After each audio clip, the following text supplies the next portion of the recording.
tonight si Jose Clark Castro, mga kababayan, talagang hinahamon ng debate ito pong si Sara Duterte. Ang tanong, papalag po kaya itong si Sara Duterte?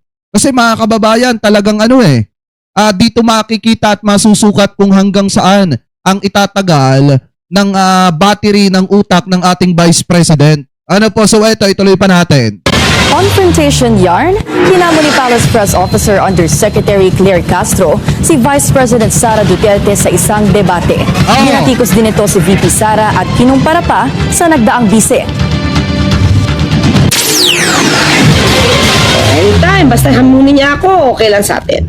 Up for a debate si Palace Press Officer Claire Castro laban kay Vice President Sara Duterte ayon sa kanyang personal vlog. Kay VP Sara, Yan.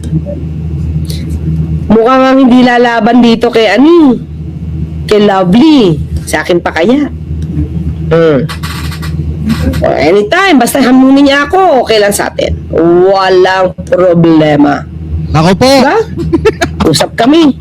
Anong plano mo sa pagiging presidente mo? At tatanungin ko siya, bakit ka laging fake news? Ganon.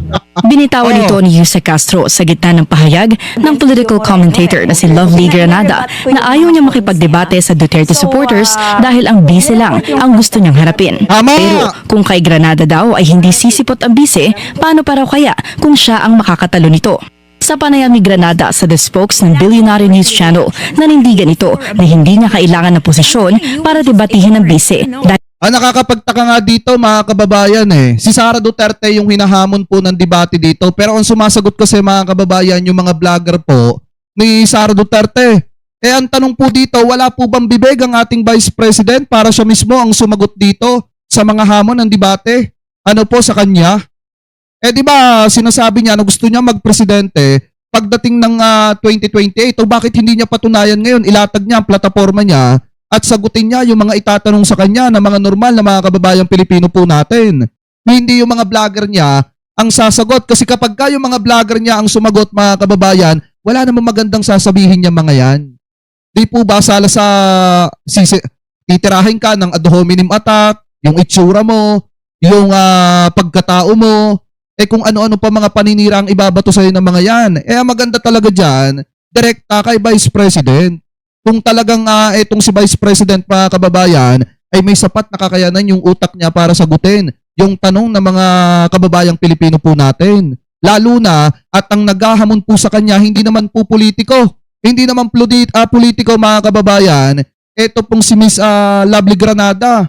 Ito po ay katulad lang din natin na simpleng mamamayan na gustong magtanong kay Sara Duterte kung ano na nga ba ang mga pinaggagawa nito. Di po ba? Ngayon, kung may sapat na utak ang ating Vice President, sasagutin niya yan. Dahil isa siyang Pilipino ang pinagsisilbihan ni Vice President Sara Duterte. But are you ready? Let's say someone challenges to a debate. Are you willing to debate with a DDS? No, I'm only willing to debate with VP Sara Duterte. Wow. Bahagyang sumang-ayon din si Castro sa isang comment na tila talo raw sila ni Granada kung murahan, patayan at nakawan umano ang labanan. Suko ako dun. Pagkamurahan. Pag murahan na. Mukhang wala ring laban si Lovely sa murahan.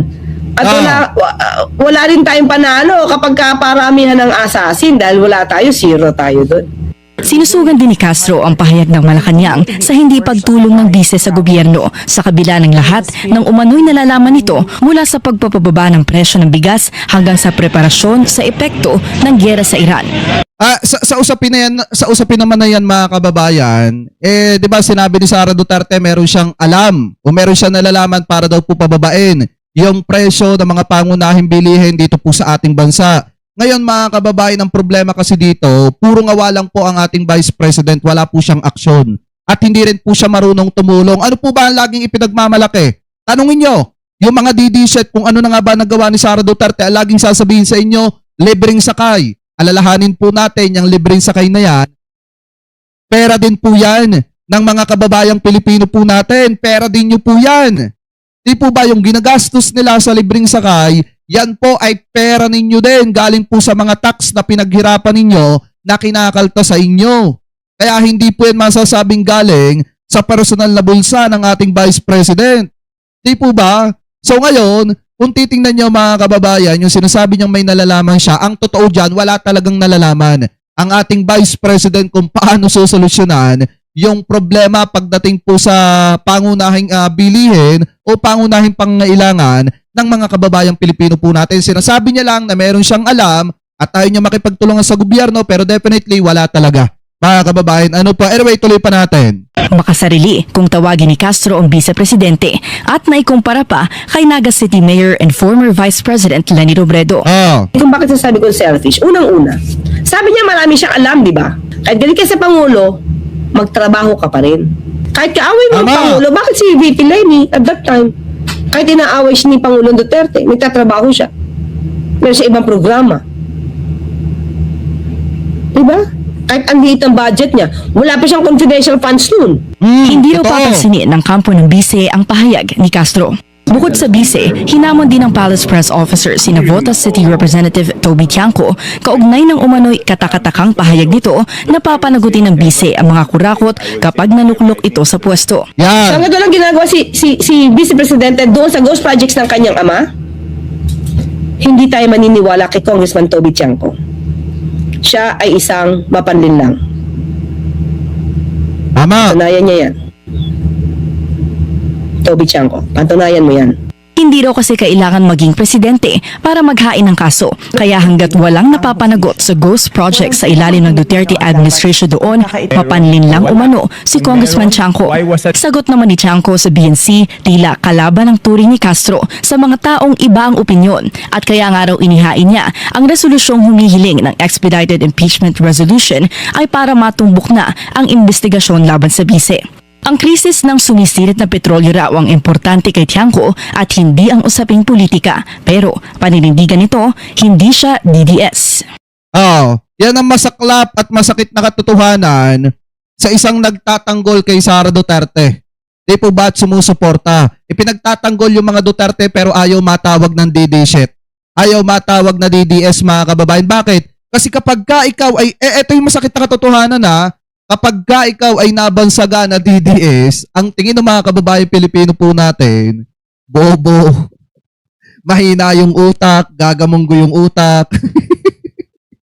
at saka sarado ang pag-iisip. Yan po talaga mga kababayan, ang masakit na katotohanan. Ngayon, tingnan nyo, yung mga nagtatanggol sa mga Duterte ha, yung mga himod tumbong sa mga Duterte mga kababayan, kung tutusin, mga literal na didisit yan. Pero ngayon, itinatanggi na po nila, mga denial na. Kasi nga, pag ikaw ay nabansaga na didisit, tandaan nyo mga kababayan, yan po talaga kapag inisip nyo, ay yan yung mga makikitid ang utak, gumigigil pa kahit malina, mga bobo, mga mabababaw mag-isip, itok-itok, yan. Yan na yun mga kababayan, sumusuporta sa magnanakaw at iba pa. Ano po, kaya talaga yung iba, kahit gusto man nilang aminin na didisit po sila, much better i-deny na lang. Ano po, kaysa aminin. Kasi nakakahiya talaga maging DDS. Pegador, wala kang kawala. Pegador, kayo ay maganda. Pegador, galit sa masama. Pegador, ang sa inyo bebenga. Pegador, wala kang kawala. Pegador, kayo ay maganda. Pegador, galit sa masama. Pegador, ang sa inyo bebe.